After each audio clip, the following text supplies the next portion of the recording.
Hey guys, so today I'm sharing my 7th grade end of year curriculum reviews. So this is just her independent work that she does that is grade specific for her. We also do family subjects together, and that is history, Bible, and then things like critical thinking and art and poetry and things like that. So first for math, she has done teaching textbooks. She finished level 7 and she is starting with pre-algebra. She really enjoyed level 7.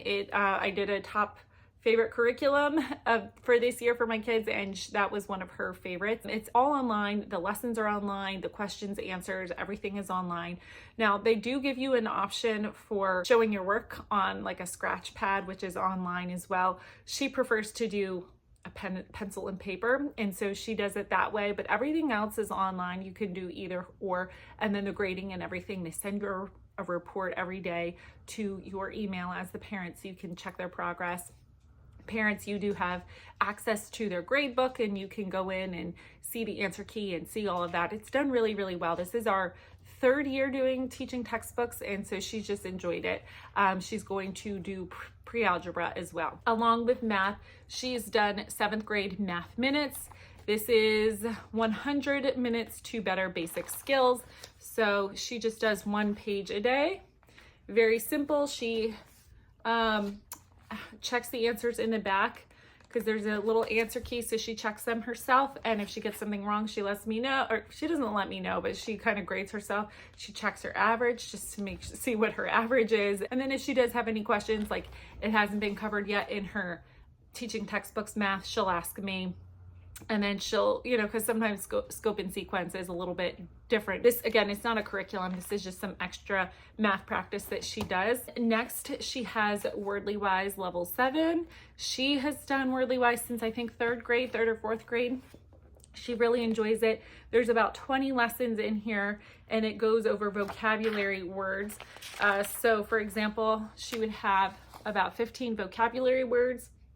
It gives the pronunciation, the part of speech it's used in a second sentence, and if it's different parts of speech. So like dumbfounded, it could be a verb or an adjective. Ensue, a verb.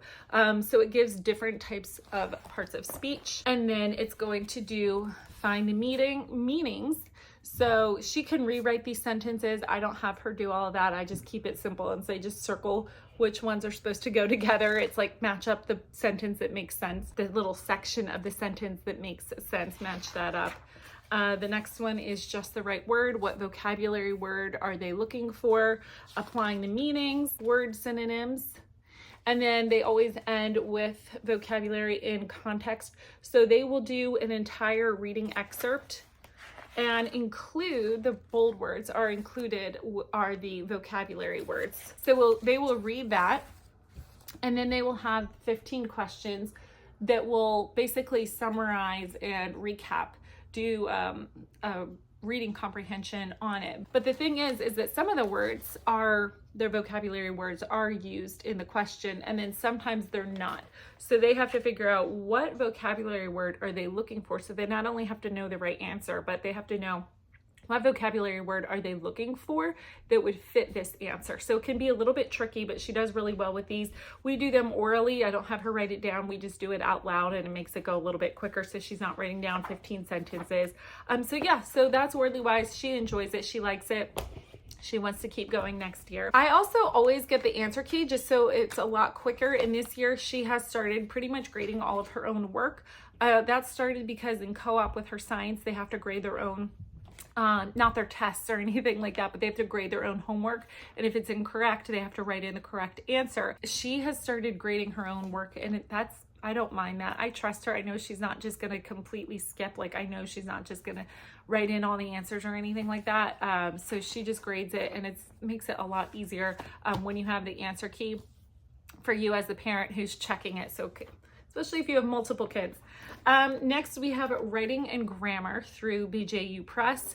We have done BJU Press for a couple years now, and she enjoys it. She didn't quite enjoy level 7 as much as she did level 6. If you're looking, I have a whole flip through and review an in-depth look at this. So I'm not going to spend a lot of time on this one, but if you want to check that video out, I'll leave it down below.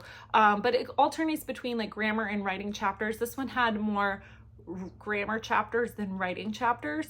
And she doesn't love grammar. She actually likes writing more than grammar. It's very thorough. It's very traditional. It's BJU Press, so it's going to be pretty rigorous as far as grammar goes. And then the writing instruction. I honestly didn't love this year's writing instruction as much as I had for their elementary programs, and elementary is included up to level 6 for BJU Press. So their elementary, the writing is done really, really, really well, and I like it. This didn't quite spell it out for you as much as the teacher / the student. Like in their elementary books, they gave an example of like what a paper looked like for a child, you know, in that grade. Like the 5th grader wrote this paper and it looks like this, and this is how we edit the draft and proofread and things like that. And it does it more step by step and laid out. This does provide a rubric and it does lay out instructions, but it's not as clear and concise as the other ones were that we used for a few years ago, or last year, which was BJU Press level 4 and level 6. And so I really like the grammar. I still think it's pretty good and pretty thorough. And the writing is good. It's just, again, not as clear and laid out as well as I like from the teacher perspective. But again, if you want to look through this, you can check out that video. It is still really, really well done and really good. They do have different writing projects and they have journal prompts and things like that. So you can check out that video. Next, we have science. Now, normally we have done science all together. Actually, this is our 7th year of homeschooling, and for the first like 6 years we did science all together as a group, but we joined co-op this year, and so because we were a new family, we had to take what was given to us, and they were like, we only have science. I said, that's fine, we'll do it. And then eventually, thankfully, some electives opened up and they were each able to do an elective. But yeah, my girls each individually did science this year, and so hers was general science from Apologia. This is quite a hefty book. It's pretty in-depth for I feel like it's pretty in-depth. All of their science from Apologia, I feel like, is very thorough. And so that's why it's really popular with homeschoolers. And it also has a student notebook. Now, I will say I was very, very pleasantly surprised and happy with how this turned out. This actually made one of her top favorite curriculum as well for the year. So this is general science. It's going to go through like the history of science and the scientific method and all of that. So it gives a really good foundation for that, like famous scientists in the past and what their contributions were.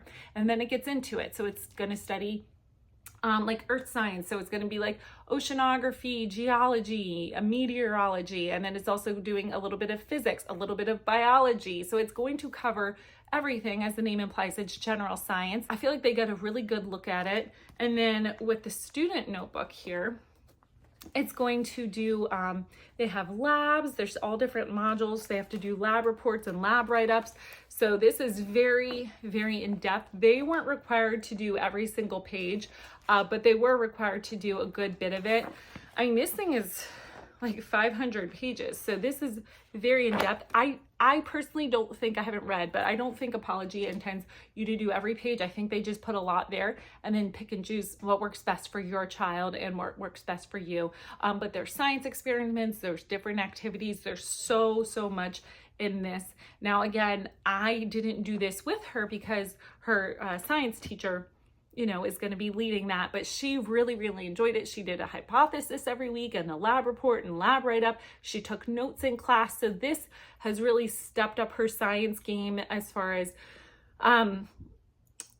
you know, as far as level of intensity and difficulty and things like that. And she's done really, really well with it. She really enjoys it. So I'm proud of how well she's doing. And I also don't think we're going to be going back to like me teaching, as much as I'll miss doing science altogether with everybody. I don't think we're going to be going back. I think they really enjoyed having their own sciences that's catered to their level. They all do a different activity and a different experiment every single week in co-op. And I am not the best at always sticking with the activities and with the experiments. I'll do other things, but there's things I just don't always love doing. So definitely recommend general science for Apologia for your science loving kid. If they're not so much into science, I don't know, they might do okay with it. But I think at this point you would recommend the student notebook to go along with it, just so that they can have a complete scope. You know, they're in middle school now, they're getting ready to do high school, and so the intensity turns up a little bit. We have government, U.S. government and Constitution. This is from The Good and the Beautiful. I shared last year how we had started to do this course at the end of the year, towards the end of the year, and it just, my kids were not ready. My kids at that point were in 2nd, 4th, and 6th grade, and my 2nd and 4th grader, it was just way over their heads. This does say level 4 to 8. I feel like you would have to have a pretty precocious 4th grader or someone who's just like very interested in history and politics to appreciate this. The average 4th grader, I don't see them following along with this. You're literally reading the Constitution, and I don't know if you've read the Constitution lately, but it's pretty wordy, and we just do not have the same level of vocabulary they did back then. So this definitely goes through in detail. You're breaking down each article of the Constitution, and so we read the entire Constitution, which it says even in the book, most Americans probably haven't done that. Here's the course book. Now it comes with 30 something, like 32 lessons. I always break these up to do into half a lesson each. It just takes too long. There's also a chapter book that it comes with, or you could just listen to the audio of the chapter book, and then it comes with a student journal too. So this, you have to get this together to go with it, or else it won't make sense. But here is like the Constitution, so it's written out, this article, and kind of what it means. So then they kind of explain what it is a little bit, but you kind of also have to just figure out what it means, what they're trying to say. And then they're also asking a little bit of like questions of, well, you know, what is the name of the executive authority of each state? Who has the sole power of impeachment? So it is, again, very thorough. They also do history case files. There's sometimes some coloring pages to do, which I think is fun. And then they also have like biographies, so that you can listen to the biography on different historical figures. So there's a lot that's part of this workbook. And then these in here, there's different things, like for example, they wanted you to cut these out and like hide them all around the room and have your kids look for them in a scavenger hunt. And there's like facts or quotes from these famous presidents or, you know, founding fathers. My daughter, who's in 7th grade, was like, yeah, I don't need to do that. So I didn't do anything like that. We just read the quotes from the back and kind of made it like that. But they also have like mini books. Again, you're supposed to cut these out and make it into a book. I didn't do that. I'm just like, let's just read it, because if I ever use this again, I don't want to be tracking down 17 million parts to this. So I just try to keep as much in the book as I can and just read it from the book. She doesn't really care about like, you know, making models and things like that. She just wants the information. So this was thoroughly done. I feel like there's a lot of moving parts to this, which could be good or not so good. They want to keep it interesting. They don't want to keep it dry, which I do appreciate, but sometimes it just feels like it's too many moving parts. And I'm just like, let's just keep it simple.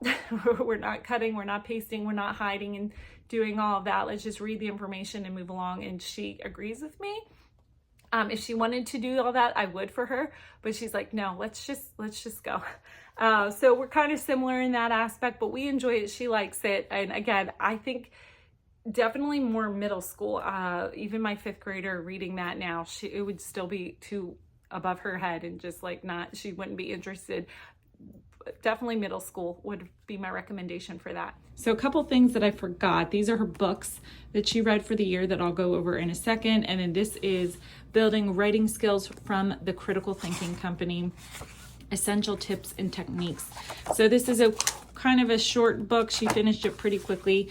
And you can see that it just does like vivid verbs, active and passive voice using strong adjectives, specific nouns, what is simile, metaphor, hyperbole, just to kind of help with that writing process. So I didn't always make her do every single sentence and things like that. Some of them I just said, okay, do every other one, but you can see it just kind of touches on some things to kind of supplement the writing process and just maybe introduce things that they haven't heard of before, like anthropomorphism and hyperbole and things like that. So she finished this one I like it, and I'm going to use it again with my next daughter who's going into 6th grade next year.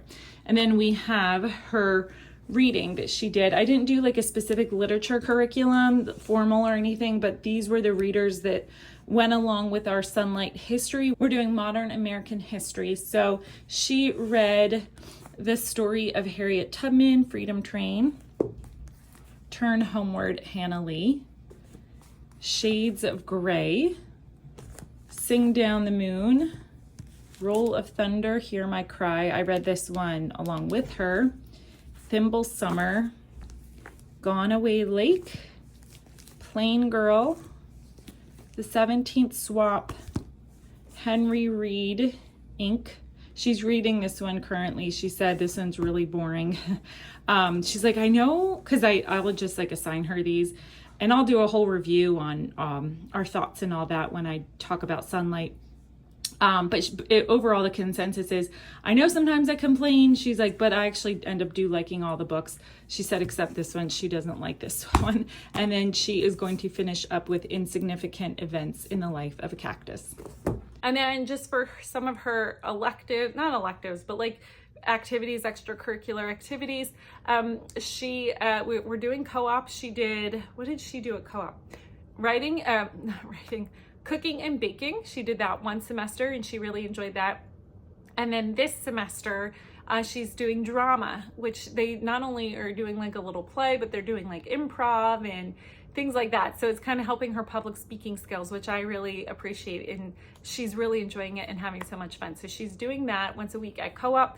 And then she's too old for Awana now. So she's a helper. She helps the little kids with cubbies. So Awana is like a Bible club that you memorize verses and they play games and have a story time. And so she helps with the littler kids. And so I feel like it's good that she's getting that interaction and that practice. She's also taking piano lessons once a week and then doing softball. This is her 3rd season of softball. So we're really busy this spring with doing softball. Between the 2 kids doing that. So those are her main things. Oh, and she's doing youth group as well once a week. She's involved with her youth group.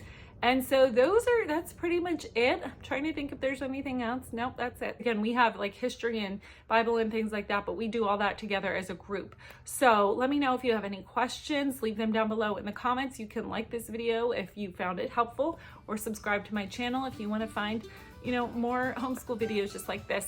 I appreciate you watching, and I'll see you soon. Bye, guys.